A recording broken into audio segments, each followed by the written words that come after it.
क्या आपने कभी सोचा है कि जिस पेंसिल को बचपन से इस्तेमाल करके आप यहाँ तक पहुँचे हैं वो होती तो लकड़ी की है, लेकिन उसके अंदर ये ब्लैक कलर की लेड कैसे डाली जाती है? या फिर गाड़ी में लगे एयरबैग्स जो रोजाना हजारों लोगों की जान बचाते हैं, वो एक्सीडेंट के वक्त इतना जल्दी कैसे फूल जाते हैं? और सबसे बढ़कर ये कि इतिहास का सबसे पहला एयरबैग कब और क्यों बनाया गया था। डेली लाइफ में हम बहुत सारी ऐसी चीजें इस्तेमाल करते हैं जिनका फायदा तो हमें मालूम होता है, लेकिन उनको कितनी मेहनत और किस टेक्निक से तैयार किया जाता है ये हम में से शायद बहुत कम लोगों को मालूम हो। तो आइए देखते हैं 5 ऐसी प्रोडक्ट्स का मैन्युफैक्चरिंग प्रोसेस जो हम तकरीबन रोजाना ही इस्तेमाल करते हैं। एयरबैग का सबसे पहला ख्याल 1950 में एक इंडस्ट्रियल इंजीनियर को आया था, जब वो अपनी फैमिली के साथ ट्रैवल कर रहा था और एक एक्सीडेंट का शिकार हो गया। उस हादसे में सबकी जान तो बच गई, लेकिन इस वाक़े ने उस इंजीनियर को एयरबैग बनाने का आइडिया दिया। 2 सालों के बाद उसने एक ऐसा एयरबैग बनाया जिसमें कंप्रेस्ड एयर के सिलेंडर की मदद से हवा भरती थी, लेकिन मसला ये था कि इस प्रोसेस में काफी टाइम लगता था और हादसे के वक्त टाइम ही तो बहुत कम होता है।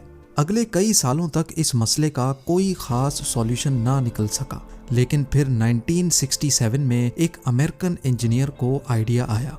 उसने एयरबैग को एक केमिकल एक्सप्लोसिव से पैदा होने वाली गैस से भरने का फैसला किया। एयरबैग के अंदर मौजूद केमिकल सोडियम एजाइड होता है, जिसको गाड़ी में लगा क्रैश सेंसर एक्सीडेंट के वक्त एक इलेक्ट्रिकल सिग्नल देता है। इलेक्ट्रिकल सिग्नल से इस केमिकल में एक धमाका होता है जिससे नाइट्रोजन गैस रिलीज होती है और वो एयरबैग को फौरन फूला देती है। क्रैश होने से लेकर एयरबैग के फूलने तक हैरत अंगेज तौर पे सिर्फ 20 मिली सेकेंड्स का टाइम लगता है, यानी जितना टाइम पलक झपकने में लगता है उतने टाइम में एयरबैग 5 मरतबा फूल सकता है। एयरबैग का मटेरियल भी काफी खास होता है, जिसको 1 पीस में बनाया जाता है। दूसरे फैब्रिक्स के मुकाबले में ये मटेरियल काफी मोटा रखा जाता है। एक वक्त में 1000 नायलॉन के धागों से ये मटेरियल बनाया जाता है। अगर इस प्रोसेस में एक भी धागा टूट गया तो सेंसर फौरन मशीन को बंद कर देता है। बेशक ये मशीन बहुत फास्ट चलती है, लेकिन फिर भी ये 1 घंटे में सिर्फ 8 मीटर फैब्रिक बनाती है।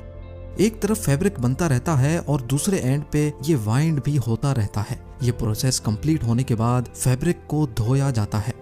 धुलने के बाद फैब्रिक गीला होता है, लिहाजा इसको अब गर्म रोलर्स के ऊपर से गुजारकर सुखाया भी जाता है और प्रेस भी किया जाता है। क्योंकि एयरबैग के अंदर गैसेस का प्रेशर बनता है, इसी वजह से इसको एयर टाइट करने के लिए इस पर सिलिकॉन की कोटिंग की जाती है। कंप्यूटराइज्ड रोलर्स फैब्रिक पे अच्छी तरह सिलिकॉन को फैला देते हैं, जिसके बाद फैब्रिक को बड़े बड़े ओवन्स में से गुजारा जाता है ताकि सिलिकॉन अच्छी तरह ड्राई हो जाए। और अब बारी आती है मुख्तलिफ शेप और मुख्तलिफ साइज के एयरबैग्स की कटिंग की। कंप्यूटर ऑपरेटेड मशीन हर एयरबैग को एक ही साइज के हिसाब से काटती है। फाइनल इंस्पेक्शन के बाद एयरबैग की सिलाई की जाती है और फिर आखिर में इसकी टेस्टिंग।